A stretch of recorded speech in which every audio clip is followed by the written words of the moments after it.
नमस्कार, धीरू भाई शर्मा का हार्दिक नमस्कार। और महामारी कोरोना तो चल ही रही है, लोग काफ़ी परेशान हैं। भगवान इस विपत्ति से जल्दी हमें निकाले, ऐसी मैं और आप सभी मिलकर प्रार्थना करो और ऐसा ज़रूर होगा, हम इस विपत्ति से निकल जाएंगे। हमारे जीवन में जीने का आधार सिर्फ एक ही है, वो है परमात्मा का नाम, राम का नाम। इसके अलावा कोई आधार नहीं है। अर्थ मतलब पैसा एक अलग सब्जेक्ट है, अलग चीज़ है। और मन की शांति और मोक्ष का द्वार ये अलग चीज़ है। पैसे से कभी मन को शांति नहीं मिलती। और राम का नाम ही एक ऐसा है जो जीवन में क्या, मरने के बाद भी आपके काम आता है। जब आप दुनिया छोड़ के जाते हो उसके बाद भी उसका नाम काम आता है। एक छोटी सी बात याद आ गई, मैंने भी पढ़ी थी। एक सेठ था, उस सेठ के एक ही लड़का, और वो लड़का बचपन से लेकर के जवानी तक उसने कभी अच्छा कर्म नहीं किया, पाप ही पाप किया उसने, खोटे ही कर्म किए उसने, नित्य कर्म पाप ही पाप, कोई अच्छा काम नहीं करना, पाप ही पाप। कोई गलत काम नहीं जो उसके पुत्र ने ना किया हो। अब माता और पिता बहुत परेशान, क्या करे क्या नहीं करे।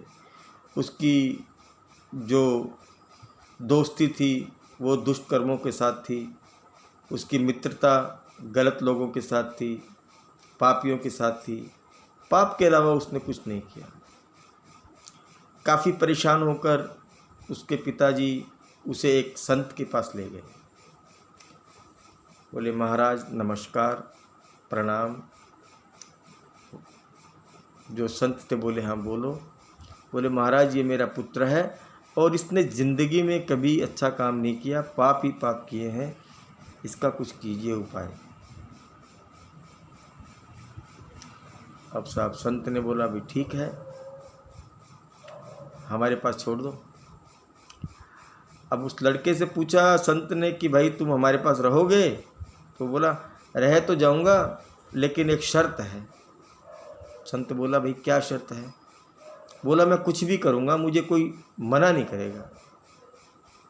संत ने बोला, ठीक है, तुम कुछ भी करना, हम तुम्हें मना नहीं करेंगे, तुम यहाँ आश्रम में रुक जाओ।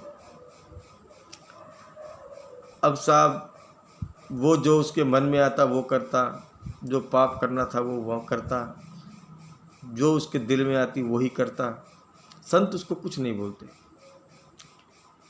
एक दिन संत वन में जा रहे थे तो संत ने बोला, हमारे साथ चलोगे? तो उसने बोला, चलने में क्या है, चलेंगे, लेकिन करेंगे वही जो हम चाहते हैं। संत ने बोला, ठीक है, जो तुम्हारे मन में है वो करना, लेकिन चलो। संत उसे वन में ले गए और वन में ले जाने के बाद में संत ने उसको एक बात बोली कि यार तुम मेरे कहने से एक काम करोगे? बोला, क्या?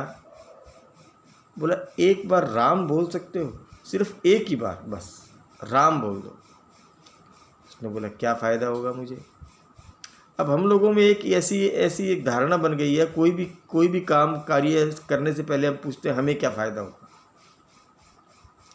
कोई बोले तुमको रामायण पढ़िए तो हमें क्या फ़ायदा होगा, आप सुंदरकांड का पाठ कीजिए, इससे क्या फ़ायदा होगा। फ़ायदा पहले, ये आदमी की प्रवृत्ति बन चुकी है। तो संत ने बोला, अभी तू एक बार राम बोल दे। उसने बोला, मुझे क्या फ़ायदा? संत ने बोला, तम्बाकू खाते हो? बोला, हाँ। बोला, उससे क्या फ़ायदा होता? बीड़ी पीते हो? बोला, हाँ। बोला, उससे क्या फ़ायदा होता? जब उसका फ़ायदा तुमको नहीं पता तो एक राम का नाम लेने में तुम फ़ायदा पूछ रहे हो, और एक ही बार बोल रहा हूँ कि एक बार राम बोल दो बस। उसने बोला चलो तुम इतना बोल रहे हो तो मैं बोल देता हूँ। तो उसने बोला राम, और उसके राम बोलते ही संत ने बोला अब बन गया तेरा काम। ठीक है साहब। तो संत ने उसको एक बात बोली कि ये राम का नाम जो तूने लिया है एक बार, इसके बदले में अगर कोई तुझे कोई चीज़ दे तो बोलना मैं नहीं लूँगा, इसका बदले में कुछ भी चीज़ नहीं लेनी। एक बार राम बोल दिया तो बस बोल दिया, इसके बदले में तो मुझे वही चाहिए जो इसकी कीमत हो, वही चीज़ चाहिए और कुछ नहीं चाहिए। जो इसका फ़ायदा हो वही चाहिए और कुछ नहीं चाहिए। ठीक है भाई, संत की बात उसने गले में बिठा ली कि कुछ नहीं मांगूंगा इसके बदले में। साहब अब संत ने बोला अब तुम तुम्हारे घर पे जाओ। अब साहब वो घर पे चले गए अपने। कुछ समय के बाद में उसकी मृत्यु हो गई। मृत्यु हो गई तो यमराज उसको लेने के लिए आए। अब यमराज ले गए, यम के दूत उसको ले गए। तो वहाँ पे यमलोक में उसकी लिस्ट देखी, सब पापों से भरी हुई, दुष्ट कर्मों से भरी हुई, लेकिन एक लाइन में लिखा हुआ था उसने एक बार राम बोला है। तो यमराज के जो दूत थे उन्होंने बोला साहब वो एक बार राम बोला है, उसको क्या क्या दें इसके बदले में। तो उससे पूछा भाई तूने पाप ही पाप किए हैं पूरे जीवन में, ये एक बार राम बोला है, अब इसके लिए तू क्या चाहिए। उसको संत की बात याद आ गई। बोला मुझे तो कुछ नहीं चाहिए इसके लिए, राम के बदले में जो इसका है, जो फ़ायदा है बस वही चाहिए, इसके अलावा कुछ नहीं चाहिए। अब साहब एक बार राम बोलने में क्या दें उसको। अब यमराज भी संकट में पड़ गए। अब लिस्टें देखी, एक बार राम बोलने में क्या देना चाहिए, कहीं पे कुछ नहीं, कुछ आलेख नहीं किया हुआ। तो वो विष्णु जी के पास गए। बोले जी ये पृथ्वीलोक से आए हैं, अब इन्होंने ज़िंदगी में पाप ही पाप किए हैं, सिर्फ एक बार राम बोला है, उसके लिए क्या दें इनको। वो बोले भाई मैं तो कभी राम का नाम लिया नहीं और अब मेरे को इसका पता भी नहीं। शिव जी लेते हैं, इस राम राम करते हैं, उनके पास जाओ, उनको पता होगा कि एक बार राम बोलने का क्या मिलना चाहिए। तो साहब शिव जी के पास गए, विष्णु जी, ब्रह्मा जी, यमराज, सब शिव जी के पास गए।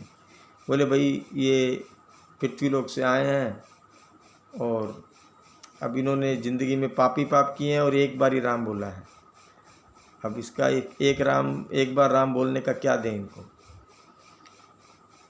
तो शिव जी बोले भाई राम राम तो मैं करता हूँ, लेकिन अभी एक बार राम बोलने का क्या मिलता है ये मुझे भी नहीं पता। अब इसका तो एक ही उपाय है, इसको तो स्वयं राम के पास ही ले जाओ। तो साहब शिव जी भी साथ में, विष्णु जी भी साथ में, यमराज भी साथ में, सब राम जी के पास गए और बोले राम जी ये पृथ्वीलोक से आए हैं और इन्होंने ज़िंदगी में पाप ही पाप किए हैं, लेकिन एक बार राम का नाम लिया है, अब इसका उनको क्या दें। अब राम जी ने बोला भी देखो राम तो मेरा ही नाम है और मेरा ही नाम इसने लिया है, अब मेरा एक बार नाम लिया है, इसका क्या फल दें इसको।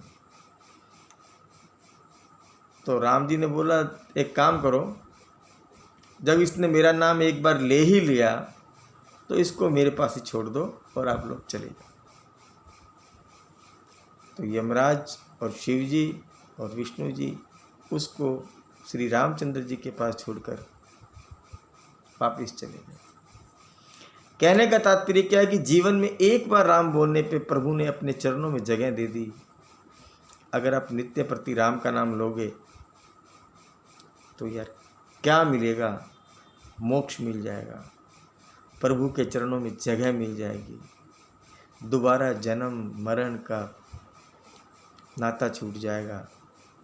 तो भाई लोगों, नित्य प्रति भगवान का नाम लो, परमात्मा को याद करो। इसके अलावा कोई आधार नहीं है जीवन में। पैसा साथ नहीं जाता, बीवी बच्चे साथ नहीं जाते, सिर्फ भगवान का नाम लिया हुआ ही साथ जाता है। ये आपसे हाथ जोड़ के विनती है कि नित्य प्रति परमात्मा को याद करो, दूसरा कुछ साथ नहीं जाएगा, परमात्मा का नाम ही साथ जाता है। भगवान से प्रार्थना करो कि जब मेरा जीवन का अंत समय हो प्रभु, आप मेरे सामने विराजमान रहो और मैं आपकी आंखों के सामने दुनिया छोड़ के चला जाऊं और आप मुझे रथ में बिठा के अपने साथ ले जाओ। ऐसा कब होगा? जब जीवन में परमात्मा को याद करोगे। आज के लिए इतना ही। नमस्कार। जय भारत, जय हिंदुस्तान। मेरा चैनल सब्सक्राइब ज़रूर करना, कमेंट ज़रूर देना और लाइक ज़रूर करना। नमस्कार, जय हिंद।